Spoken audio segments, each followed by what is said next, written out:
welcome back to Conversations with Personal Finance Champions. Here we talk with leaders advancing economic empowerment through financial education.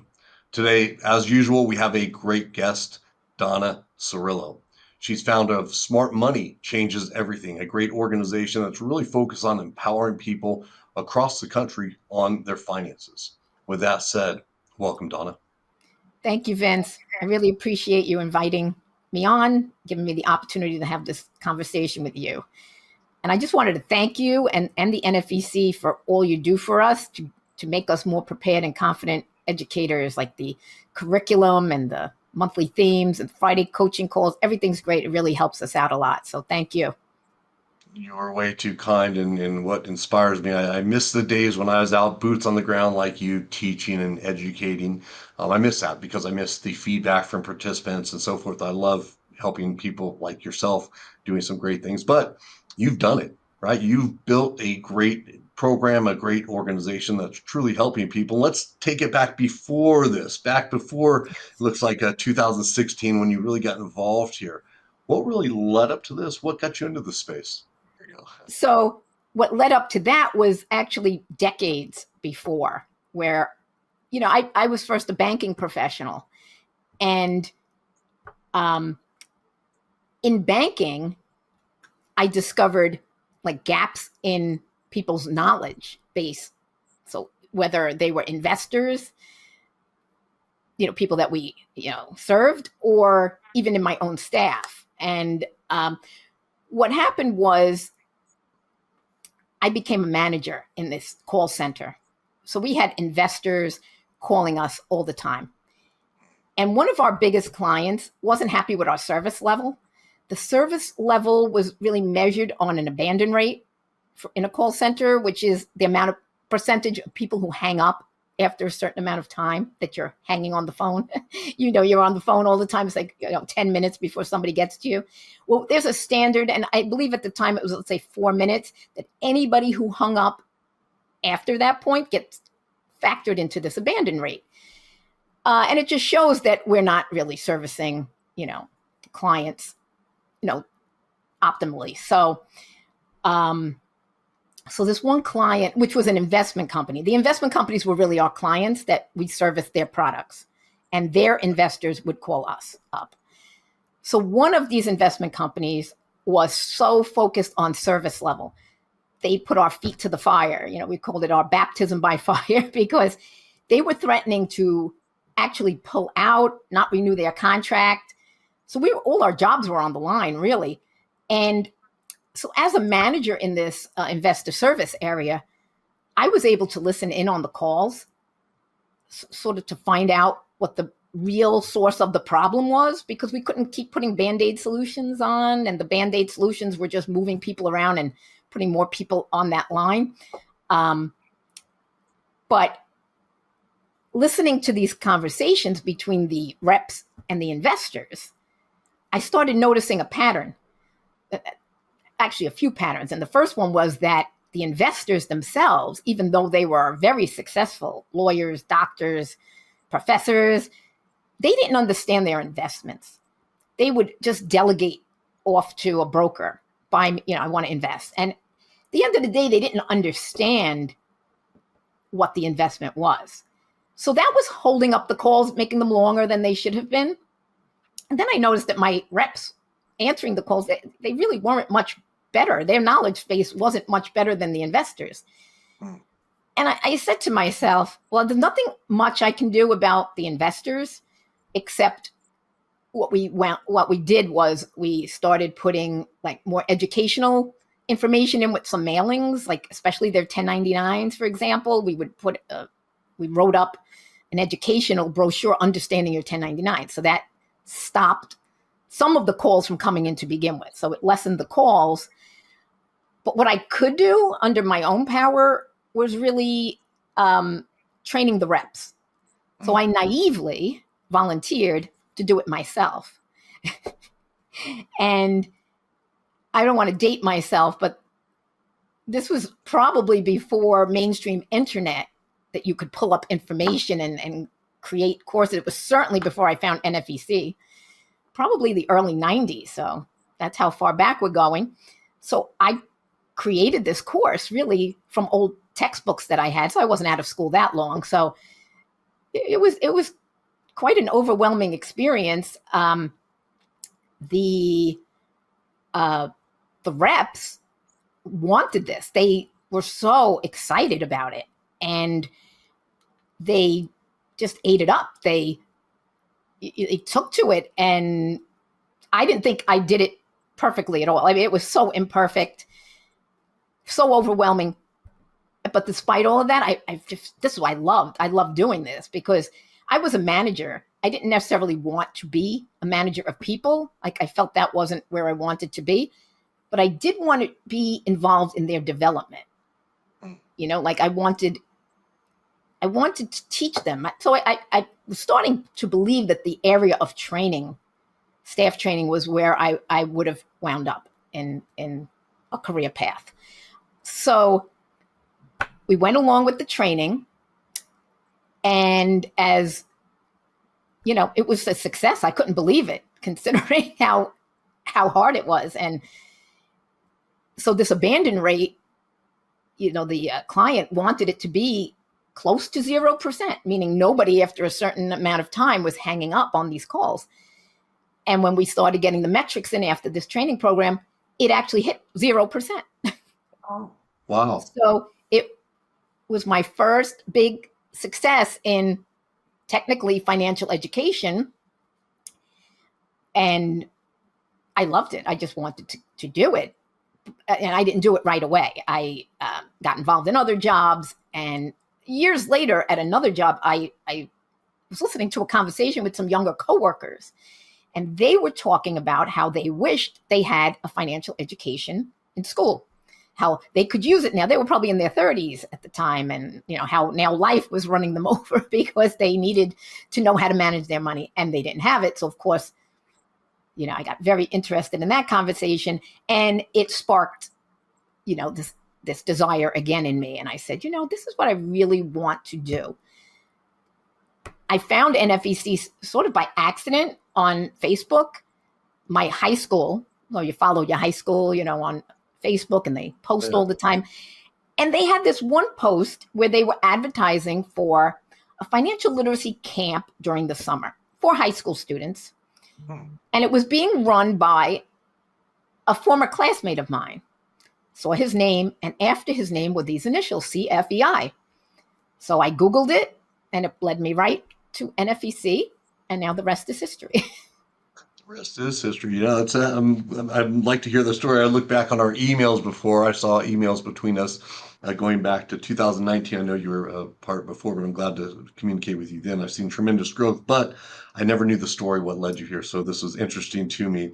And I want to unpack a few things I think were very important for people to note. You identified gaps in two different areas. One with the college kids, the younger kids of that second job you mentioned, and then gaps in the employees and also the investors' knowledge base. So, right. You had good instincts back then. That's really the foundation of education, is identifying those gaps and what needs to be addressed that are timely and urgent. I think something you mentioned as well. Two things. One is, education comes in different formats, right? You Sure. did training for the staff, but you also did inserts and newsletters into the investors' 1099s, I believe you mentioned, it's a form of education, right? Where we can educate through different mediums. And the last thing I think was very, very critical is it was imperfect to start, and you still had success. And I think that's the fear of many of us, right? Myself included. You want it to be perfect, right? And you want to do all this, but sometimes you just got to roll with it and learn and make, data-driven decisions from there. So I can appreciate that. I come from financial services too, so I saw those same gaps in those conversations with people. So I can definitely pulls at your heartstrings sometimes. And absolutely.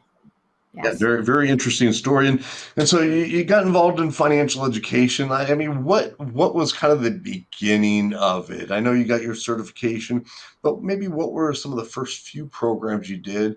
And later we'll talk about what has grown to today. Sure. Well, once I became the CFEI, I started listening to the Friday calls. Back when it was a dial-in, it was you called on your phone. So Go to meeting. go to Technology's changed. meetings. Yeah. Yes. So it was easy to just sneak off. I had another job at the time, Yeah. and I would just, okay, lunchtime's 3 o'clock, Eastern time, and I would listen. I would just listen, absorb, and listen. I didn't contribute yet. I wasn't. Just people would, you would give the education segment, and then people would ask the questions, and I learned a lot from that. And something you said early on stuck with me. I said, use the path of least resistance to get started. People people that are sort of like warm contacts, I guess, and start there and see what happens. And nothing could have been warmer than my son was a middle school student at the time, and he was in an honors program where they spent a semester working on a project, and the kids came up with the project, or the teachers, and they would just work on it for 6 months. And then at the end of the semester in May, they would present at an expo. So I said, well, let me ask them if I could help them with a financial education project. So the teachers were so happy. They gave me the whole project. They were like, take it, it's yours. And I was a little intimidated by it also, because I had never done anything like that before. So we did it based on, if you think of a science fair, that there's a hypothesis that you're trying to prove.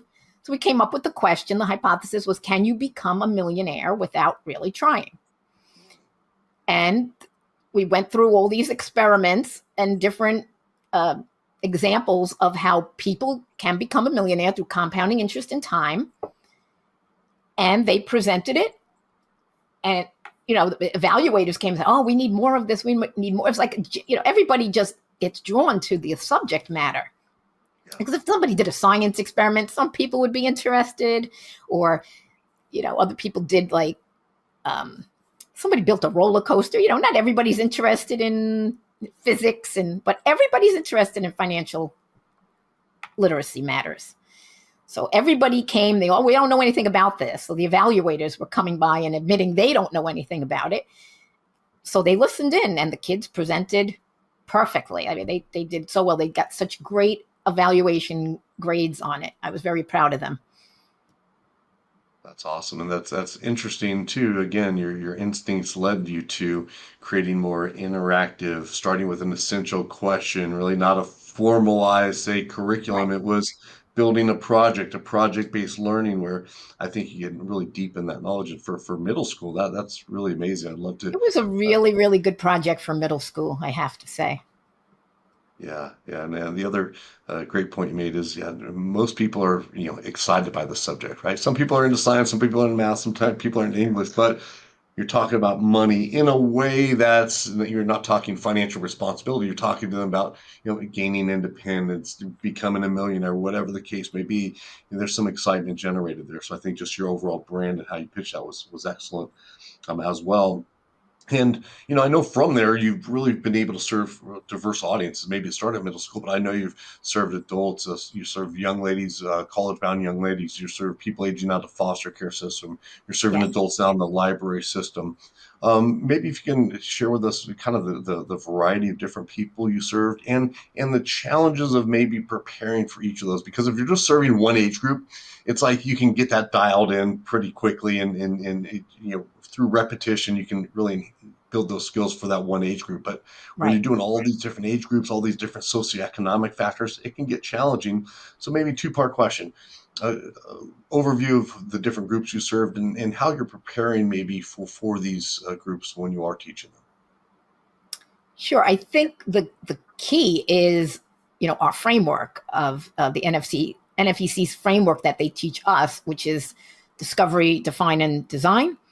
You need that discovery part, that where you're getting in there and actually finding out what the actual need is. And sometimes it's hard because the organization or the library is just like, yeah, just do a financial education course, but there's so much more to it.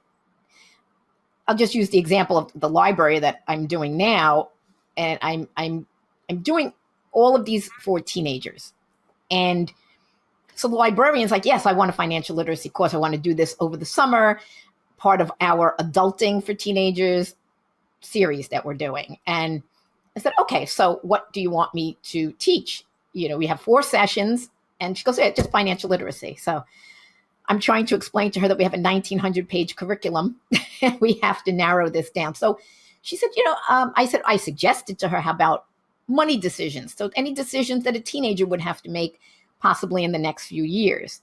So we narrowed it down to compounding interest so they can make decisions on, starting to save early in life and avoiding debt. That's always the flip side. So budgeting decisions are important, car buying, and saving decisions. So we built it on those 4 topics, and I see going through it because I've started doing it already.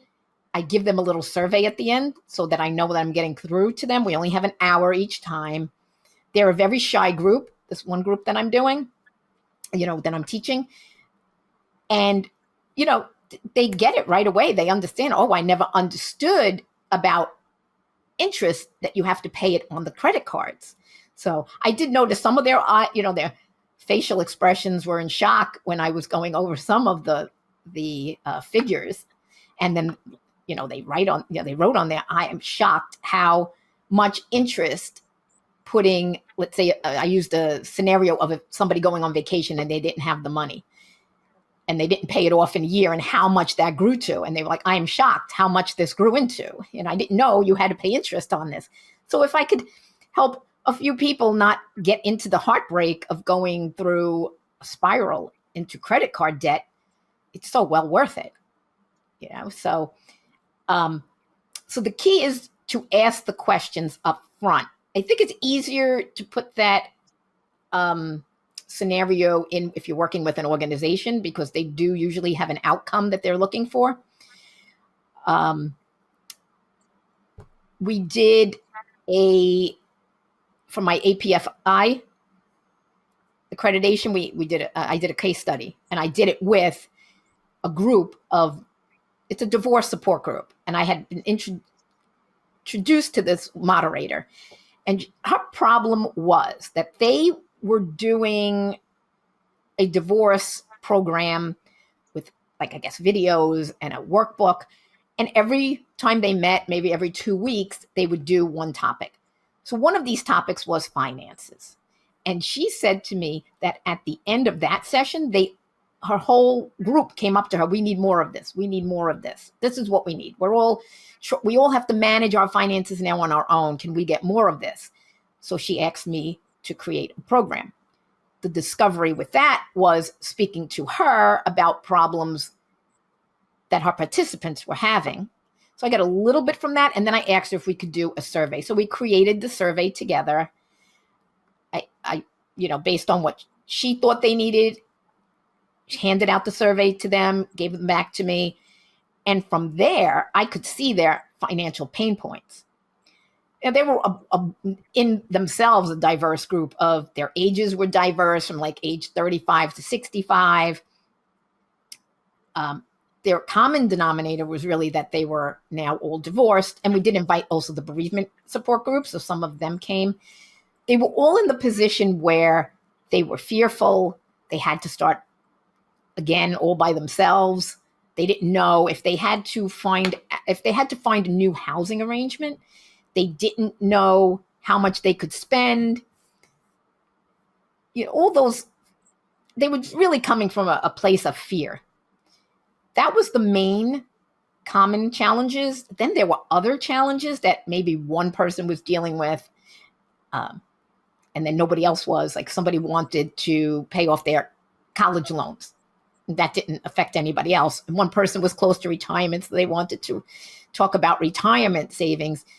So how I designed that was to just address the common challenges in our time together, and then give them self-study in the time period in between our sessions. Because we only had a 6-week period in a summer. And to get it all done, that's how we all agreed it would be done. I would give them the work. They would take it do independent work, I would be available for questions. I would speak to them through email or in person or Zoom calls in between our actual in-person meetings. And that's how we got it done. So I think that was your question, is how do you deal with the diverse groups? And my answer would be to actually get in there and discover their problems. So for the divorce group, I made a spreadsheet. One column, I wrote all their pain points, all their common pain points and all the pain points that they had individually. And on the second column, I went through the curriculum and picked out lessons. Okay, this solves this. This solves this. And then I had to turn it into, I had defined the class, define the scope of the class. And then finally, the design phase would be designing each and every lesson that had to be conducted in order to get to that outcome that I wanted. Yeah, that's I love that. And, I think you did many ways to understand the participant. I think this is one of the most often ignored areas. It's like most people are told to go teach, right? Yes. Like the other example of the library, teach financial literacy, right? It's like, okay, you can talk about anything, but you went through a process. Hey, what's kind of the important areas for these kids, and what decisions are they coming up with, to use your terms, and building a class around that. You took the same principle with the divorce group and a bereavement group, and figured out some common denominators, and just it was beyond a survey, right? It's like, yes, that was one tool, but through conversations, really reflecting on their pain points. So you got into their heads, and no wonder people are coming out feeling like, hey, this was worthwhile because you knew them, right? And I think that's a whole process where a lot of people ignore. And I think just that one aspect has really shifted you from just an educator where somebody says, hey, come speak about budgeting, to a trusted consultant. People can come to you, organizations can come to you and say, Donna, these are the challenges I'm facing. Can you help me address these, right? And you could build a program that directly addresses those primary challenges they're having. So I think there's some confidence that's been built up. And I know with this library and another group you mentioned before, where you showed them your case study you did before, and they really turned to rely on you for their insight. Maybe if you could share maybe when you saw that shift starting, any insight into, any examples you have when you felt like, oh, now people are asking me for my ideas for their program instead of just saying, hey, come speak about this. Did you notice a distinct shift at any point? Yes, I guess it's really all the training you give us and just listening to the Friday call as often as, and I'm usually on the Friday call. I mean, it's very rare that I'm not, but just listening to it over and over and listening to other people on the call, and they're building out their programs. And so initially when I started, after I did the course for the middle school, my son's honors class, I started getting involved with junior achievement. I've volunteered a few times, and that's all. Okay, here's your curriculum, go teach it. And there was no input, on my part to it. So it was a good place to start. You saw a different curriculum for the elementary school students. The middle school was more exciting because they actually have something called JA Finance Park, and it would be like a field trip that middle schools would come to. They'd have a setup where they would get an iPad, they get a persona, an income, and they had to go around and do their budget. So I think seeing that in relation to the more just talking to people about financial education, like the actual bringing it to life, that, it just doesn't belong in a textbook or in a lesson that's just spoken to somebody. You have to live it. You have to bring it out of, bring it, to life, I would say. We worked with a group of together from the Friday call. You had suggested cohorts that we would, this was like in, I think, 2021, cohorts working together, putting a case study together. So I did join one, and we had a good group, the Be Money Wise project. There was so much I learned from that. Just working with 6 other CFEIs, We did 6 weeks, 6 topics.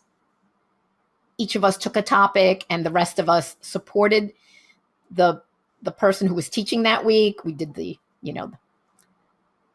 virtual monitoring the chat, and we all had a part in supporting it during the time. So I learned a lot from that, of putting a program together, designing it, and trying to get people to come. We did it for millennials.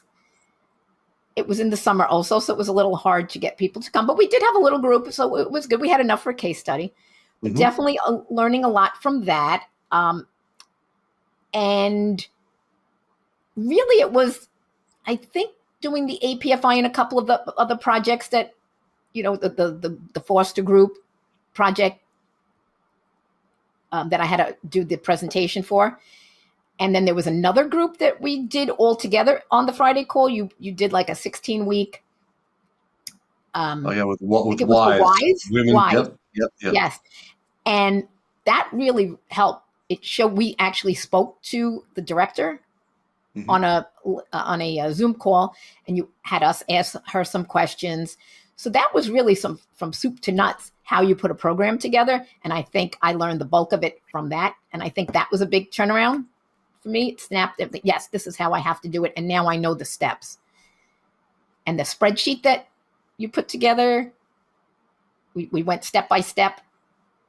Like, okay, we did the discovery, and this is the outcomes that they want, and how you design a curriculum based on that spreadsheet. Time it out and everything. It was. Oh, I that's use it right. That's now. right. I forgot about that. Yep, Yes, that's right. That's right. Yeah. I use that to time out even my library programs, because I have an Oh, that's great. hour. So I'm like timing out. Are they going to have it? Oh, they're going to have questions. So let me build in 10 minutes, and so I think with you, Don, I mean, you've taken advantage really of every opportunity, and you've put in the work, right? And for people, a lot of people, it's they're just their passion, which is wonderful, right?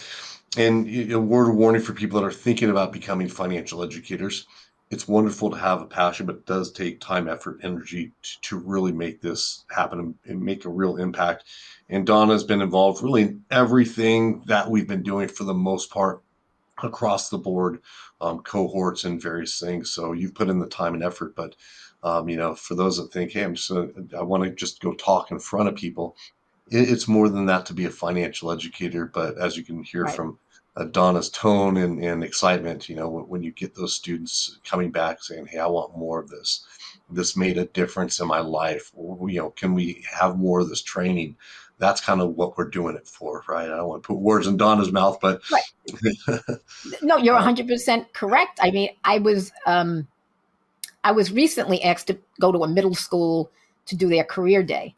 And mm, then I said, what am I going to talk about? I don't like lecturing. Like, okay, this is what I did. These are the steps that I took. And, I saw the schedule of the people who were coming: nurses, EMS, uh, emergency medical people, chefs and teachers, things that they could relate to.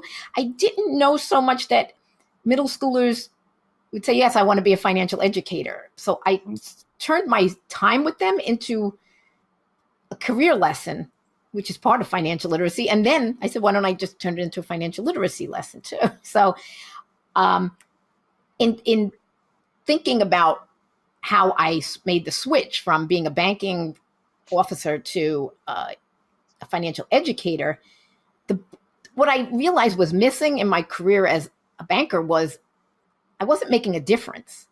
Like, I was in an operations environment to begin with. Like, it was all production, production, production. I never felt like I made any progress. I never felt the day ever ended. And I felt I needed to make a difference. So then when I switched over to this investor services position and I saw that need, I said, oh, I can make a difference. And those reps that I trained, who did so well for me, that saved all our jobs because our client was so happy with the service level, they all got better jobs out of it. They all moved on to working with like the wealth management.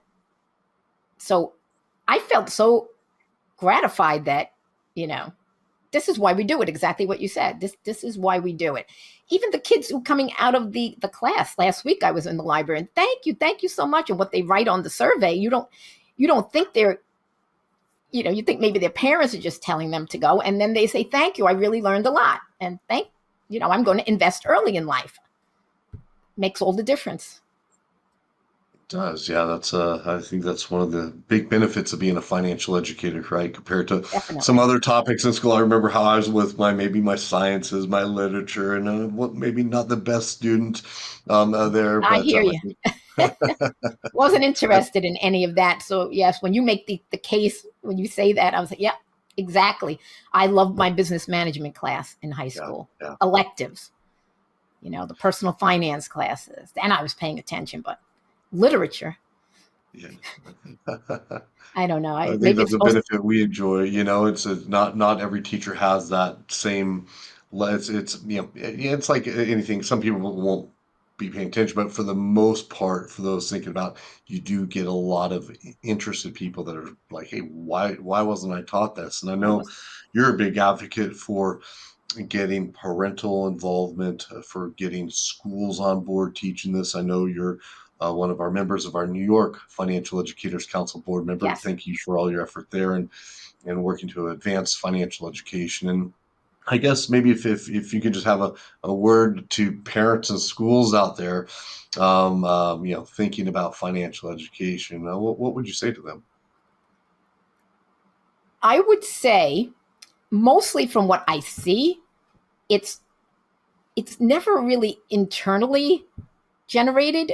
Um, like people ask, like um, this nonprofit director that I know, he's a CPA. He's actually my CPA. He's like, oh, I want to go in and teach, this middle school down the block from his office.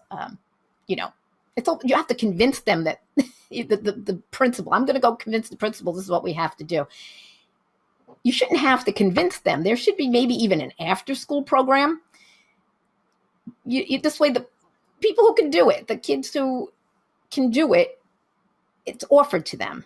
Maybe it's not taking away from their every, their schedule. You could, putting in math class isn't ideal. I understand. I'm a board trustee of my alma mater, local Catholic school here, and you see the schedules that they put together. Every minute is accounted for, and they try to add, because it's an elementary school and middle school.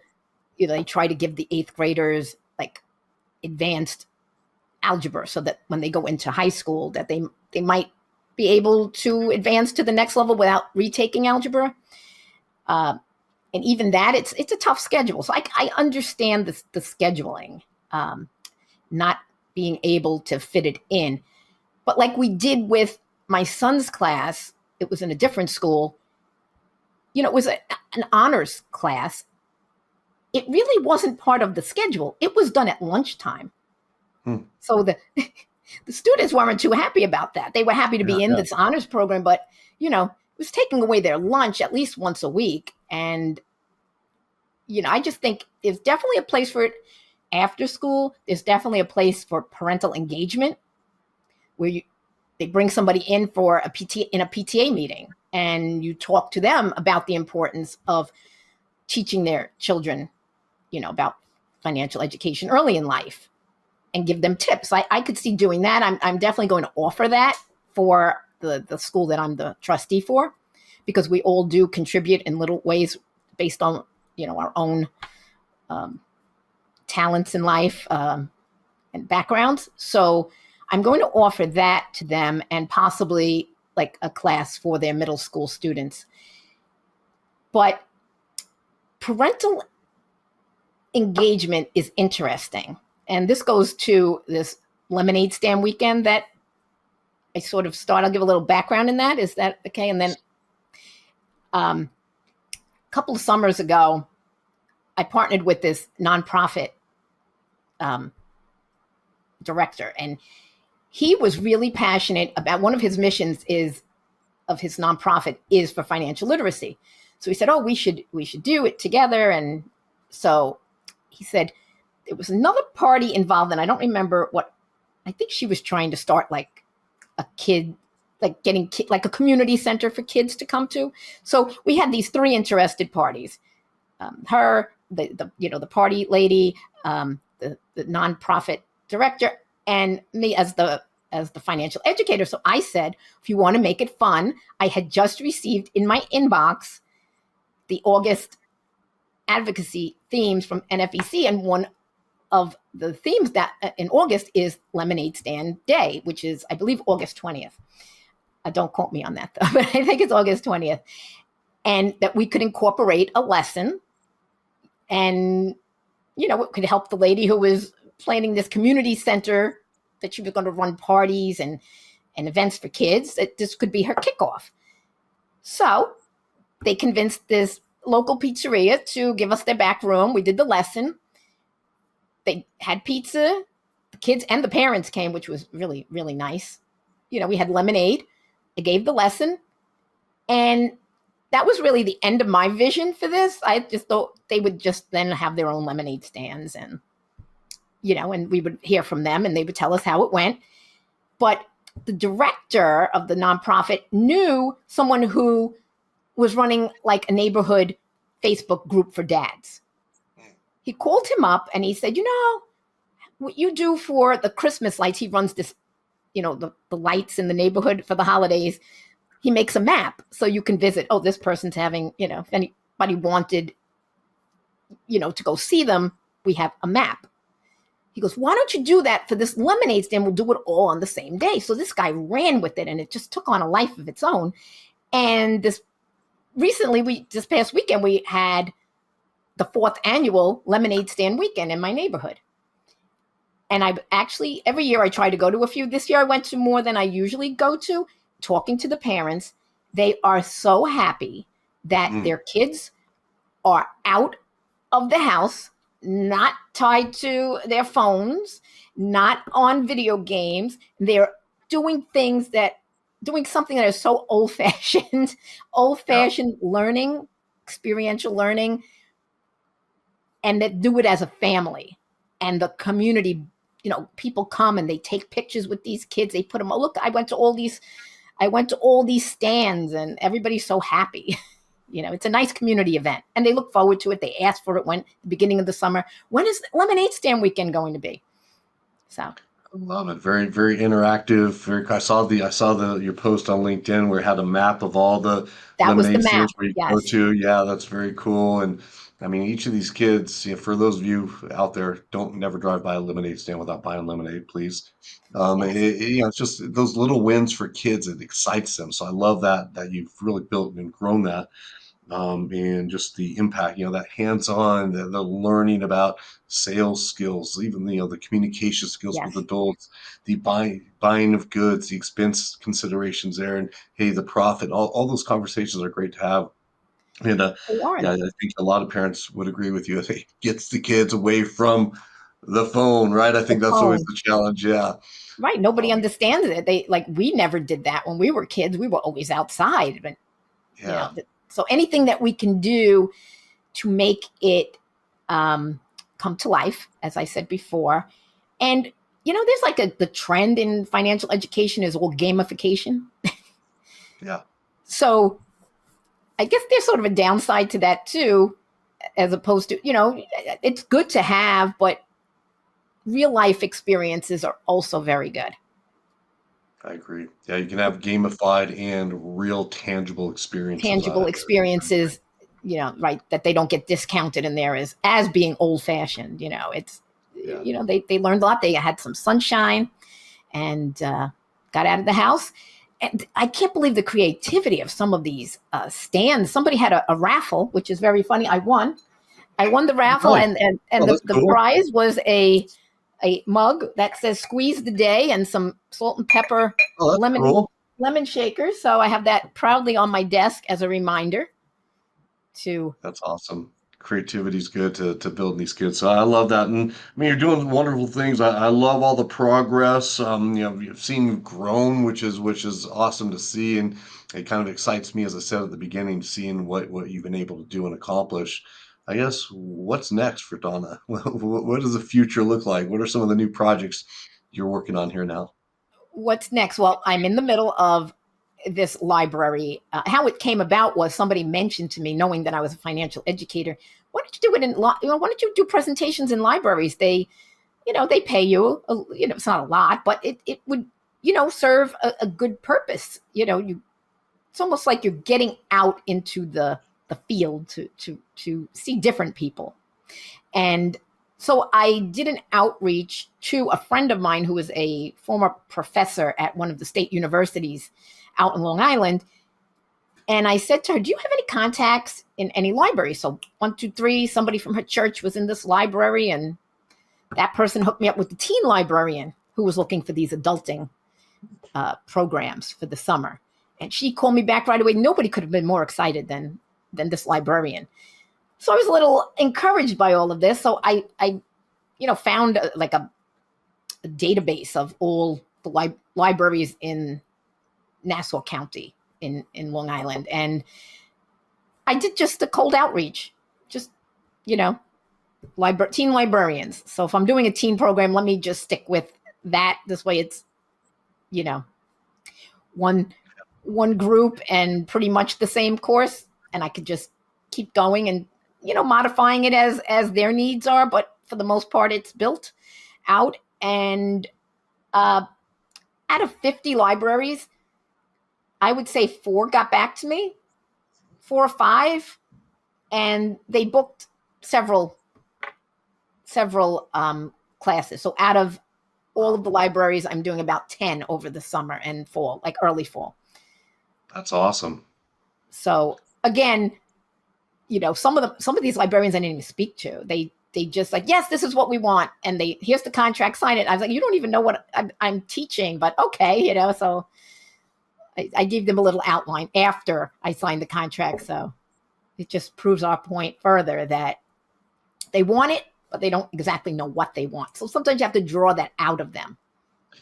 Yeah, and I think you built up trust, right? I mean, you've built Right. successful programs like, yeah, she knows what she's doing, right? You know how to speak with them, you know how to communicate with them, and just for those that may not know closing and conversion ratios, that is awesome. So great job there. But I think it goes to the brand you built, the trust you built, the way you're able to communicate what you do. And the flexibility you have in your programming design. I know each library is going to have a little different nuance. Um, and I guess, even past that, what do you see for smart money changes everything? Where do you see this company going to? What's kind of your vision for the organization as a whole? Initially, I was so set on being a content creator. Hmm. So in my head, this idealistic vision, sitting at my computer and typing and creating away. That was like my dream. Uh, in reality, there's so many challenges involved with that, and learning curves of. I had started a website on a WordPress site, Hmm. and I don't know if anybody works with WordPress. It's very difficult. If you want to add courses, if I want to do online courses in the future, they're plugins. So you get the plugin, and it only goes up to a certain amount of people that you can serve, and then you have to get the next level, and it goes on and on and on.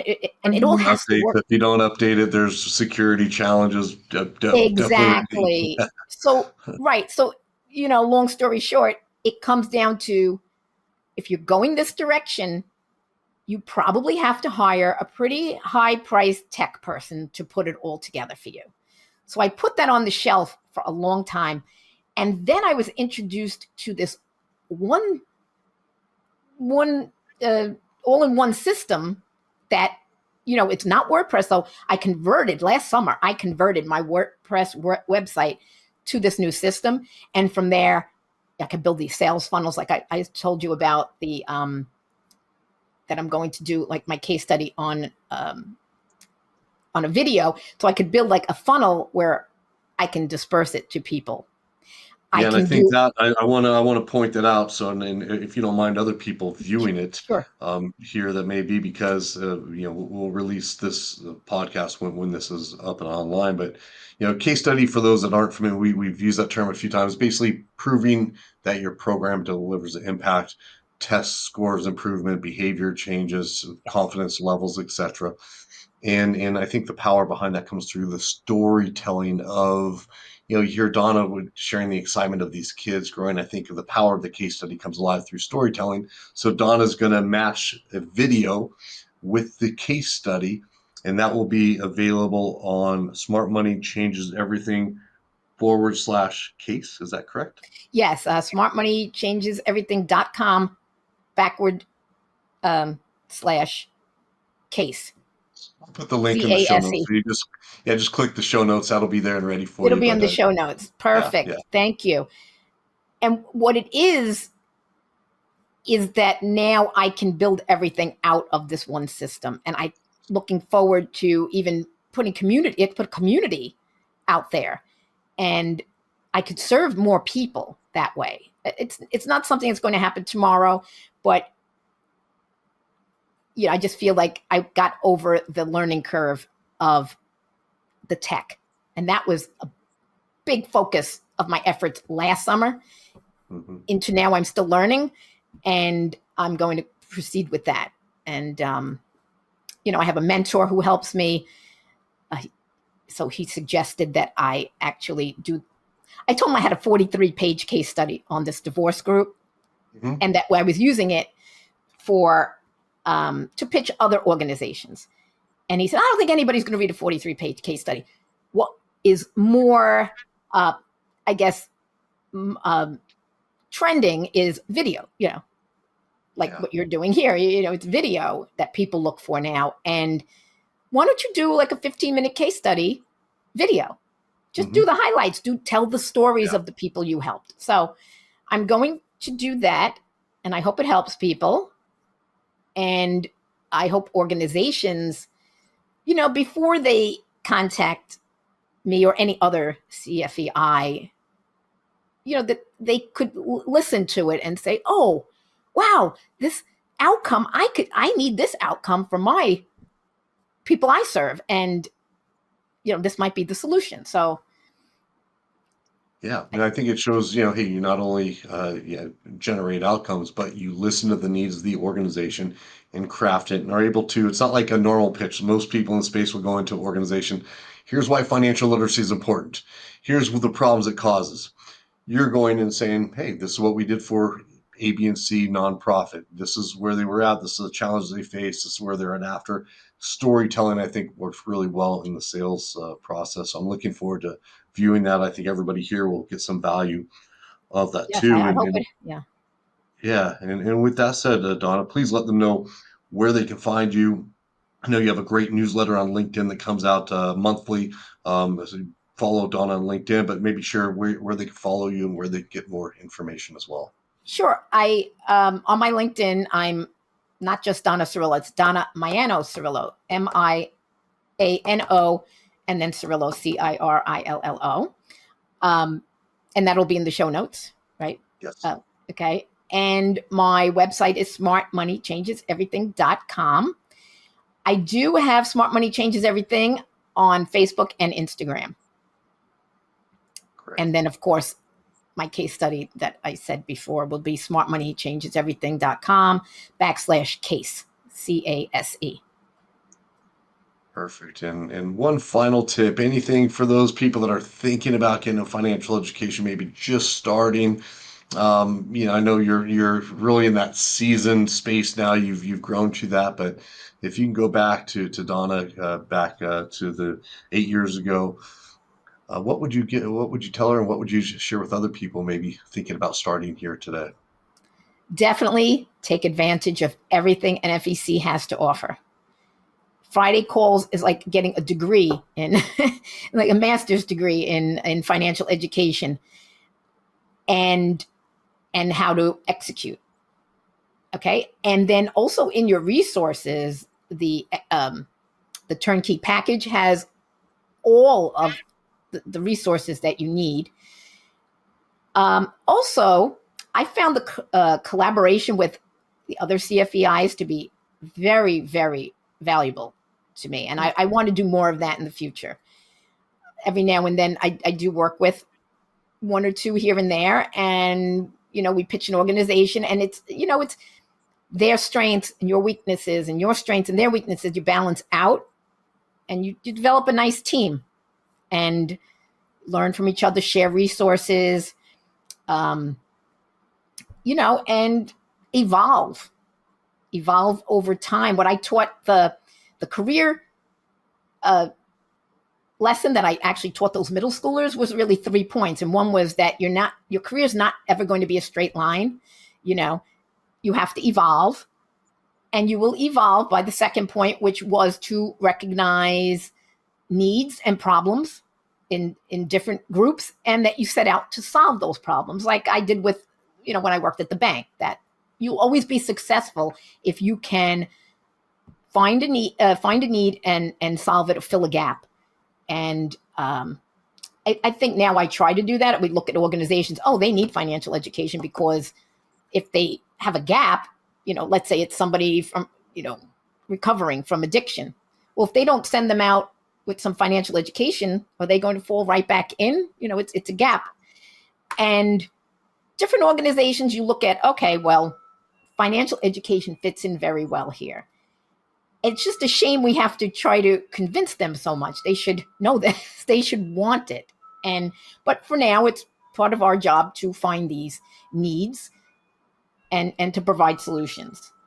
And then I guess finally, what I said to the middle schoolers, I say to somebody starting out, is that no matter what career you choose, you're going to need to know how to manage your money. So there's a vast population of people, but you have to find the ones who are ready for it. True. So everybody will agree you need financial education, but not everybody is ready. They're in the different stages of change, and that's the challenge, really, is to finding the people. We could talk to organizations, tell them, yes, you have a need here, but if they're not ready or they don't have the budget, I guess there's like a skill and a science and an art to it, to actually, which will come, I guess, that you start recognizing when they're ready, just as an efficiency for your own business, not to be all over the place, I guess. So Yeah, I think excellent points and things that you live, finding the gaps, finding the organizations that have the passion, that are willing to commit time, effort, and energy to filling those gaps, and then just really holding yourself to the highest standards. Again, Donna put a lot of time, effort, energy to developing a successful program. People are benefiting because of her. We can't thank you enough for everything that you've done, Long Island and really across the U.S. as well. I know you do virtual programs all over the the place. virtual programs, yes. It Yeah, so helps please. also, for the being on the board, the advisory board. It's like I'm going to the libraries. I'm actually speaking with the people we're advocating for, the high school students.